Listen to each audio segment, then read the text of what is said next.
In true fashion for episode 300, a couple things before I dive into the episode I'm doing for episode 300.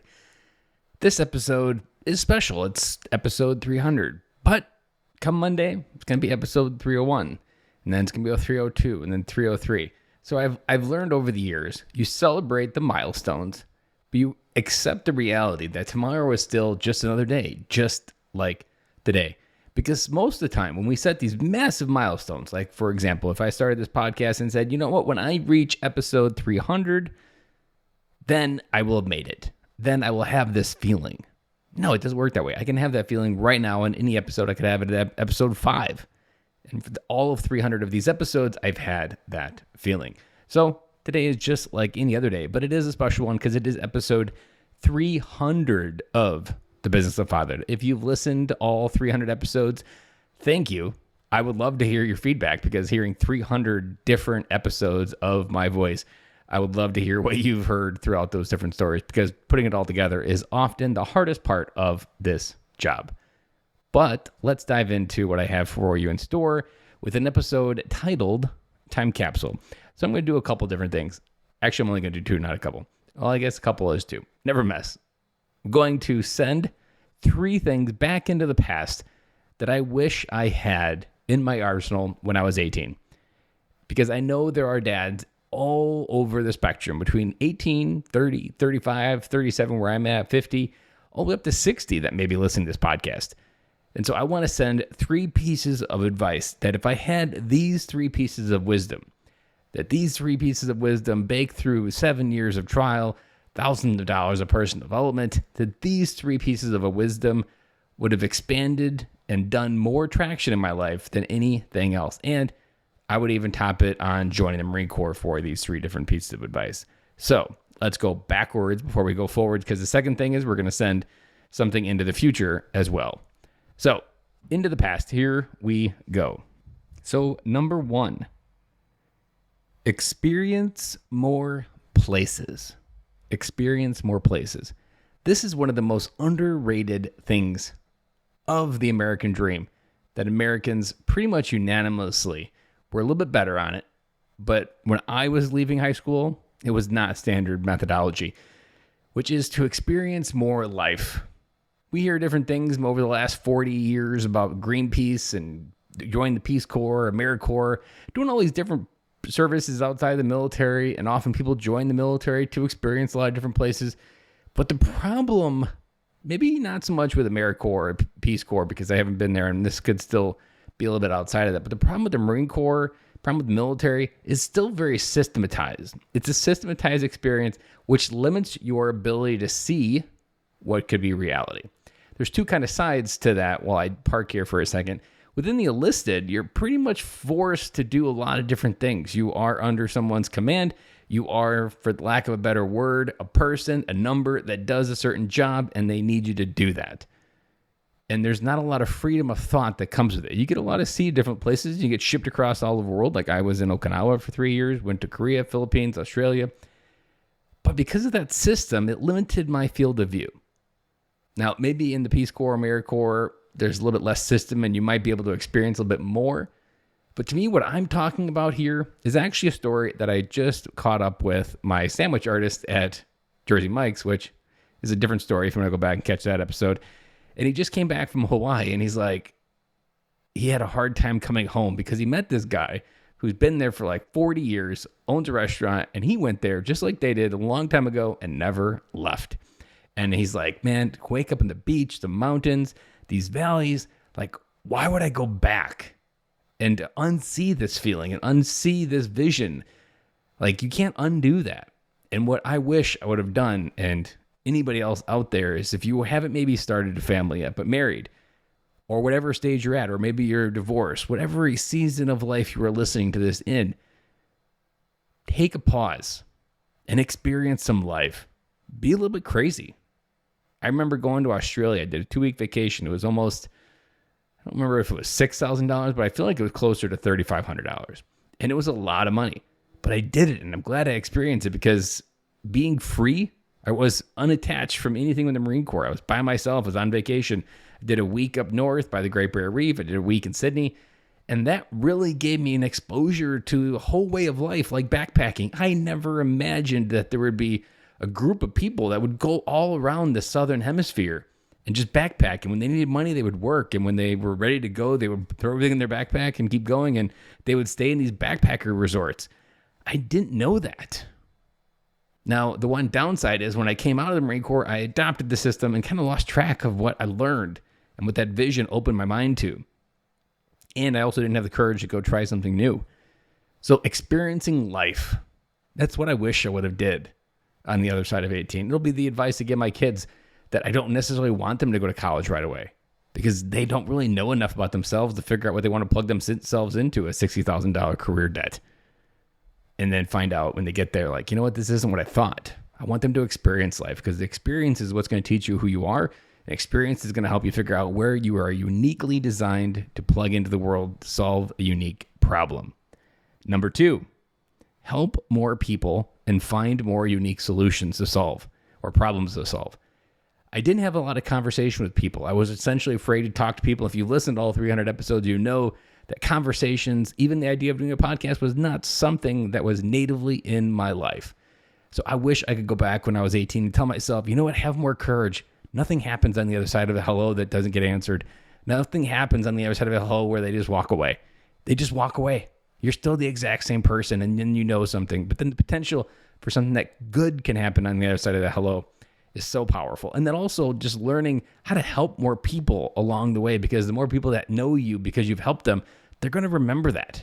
I didn't start building a network in my life until almost probably 34, 35. And still to this day, it is still a thing that holds me back because I don't know a lot of people. I didn't spend a lot of time going to meet new people.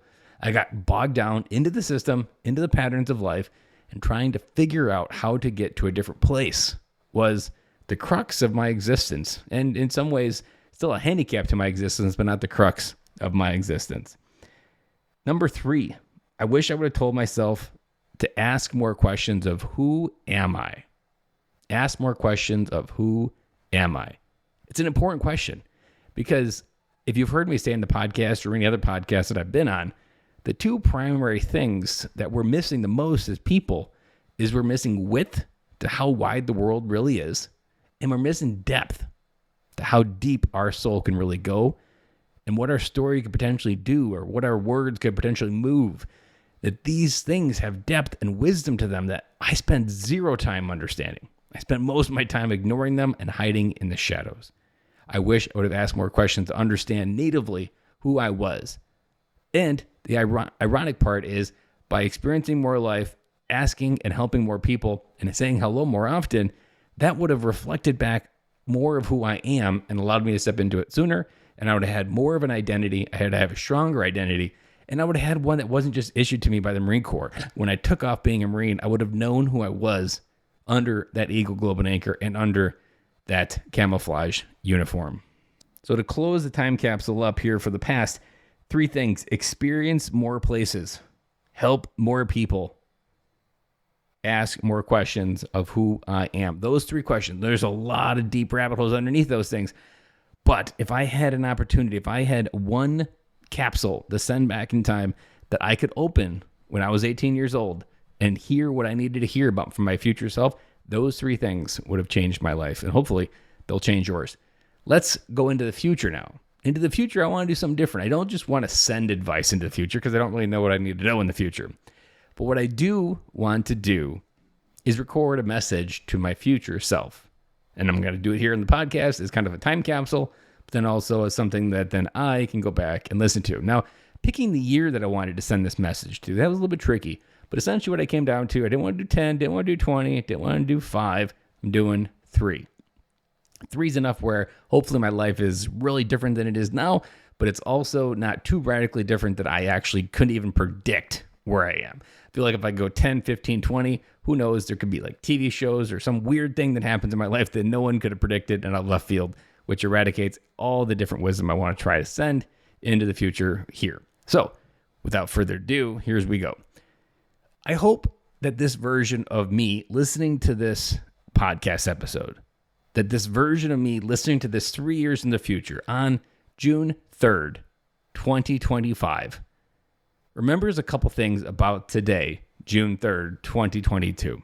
That one, you did a lot of work to get to this point, and remember how much work it took you to get to that point. Never forget where you've been. Never forget where you're going. Don't lose sight of the faith that it took to get you where you are right now in 2025. Don't lose sight of the work that you did early on that didn't seem like it mattered. But hold faith that that work mattered to get you where you are in 2025. Know that your daughter, who's 13 years old, is becoming someone that I hope at 13 is even brighter and smarter and more intelligent than she is today. And that she's on track to understand more of who she is. And that this person that you are in 2025, listening to this, knowing that my daughter is 13, my son is 10, and my youngest daughter is 8. I had to do some math on the fly there. That feeling of knowing that these kids are still evolving, that life isn't over. I want you to hold on to these memories, because just like now where you focus on the kids and this early age under 10, it's still just important to be there and show up when you're in 2025. Don't lose sight of what you learned in the beginning. Don't lose sight and let your head get so big that you can't see where you want to go anymore. Don't forget to surround yourself with people that continue to pull you up higher. Don't forget to let go of people that are no longer pushing you forward. Don't be afraid to live and be bigger. Don't forget the 2 things that I do right now in 2022. Don't just think about what you want to do tomorrow. Think about, what does an idea look like that's so big that it scares me? Dream bigger than what you're doing in 2025. Remember to bring someone along and collaborate with them. That those 2 principles got you where you are right now in 2022. And then in 2025, those 2 things will get you wherever you want to go over the next 3 years. Remember all the dreams that you had to live through this. Remember all the times that you didn't think it was going to work. Remember all of the hard work, the sleepless nights, the nights staying up till 11 o'clock at night. No matter how easy your life is in 2025, hopefully it's a lot easier than it is now in 2022. Don't forget that that work mattered. That if you are feeling maybe down on yourself when reading this message in 2025, think of how far you've come since turning 30. Because 3 years in the future, I'll be 40. You are 40 years old right now. You're looking back at the last 10 years of your life. And you're wondering what was worth it, what wasn't. It doesn't matter. It was all worth it. It was all an experience to know more of who you could become. Don't lose sight of finding lighthearted kings and doing treaties with them so that when you're at war, they're at war. Don't forget that you're not alone. Don't forget that there's places that still need to be conquered. Don't forget that there will always be more people. Don't lose sight of the dreams that are in front of you, but don't lose sight of the dreams that are still behind you and the memories that you've made, and hold on to them. Don't ever let your mind get so big that you want to go to a place that you don't recognize who you are.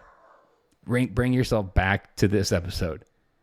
That you were a guy in 2022, being an at-home dad, trying to figure it out, who had at this point 2.5 years been on his own as an entrepreneur, putting rubber against the road, trying to figure out this and everything else in your life. That is it. All I have to say to myself when I'm 40 at 2025 on June 3rd. That's it I have for this time capsule. We're going to seal this time capsule up, put it into the business fatherhood time machine, lock it down, let the past go into the past, and let the future go into the future. Guys, this is all I have for you on episode 300, a very special time capsule, a very special message to myself in the past and into the future. A little bit longer than normal, but it was a special occasion, so hopefully I didn't make it too difficult for you to listen to and also integrate into your schedule from what you're normally used to. Have an amazing weekend, and we'll be back again to do it all over again on Monday.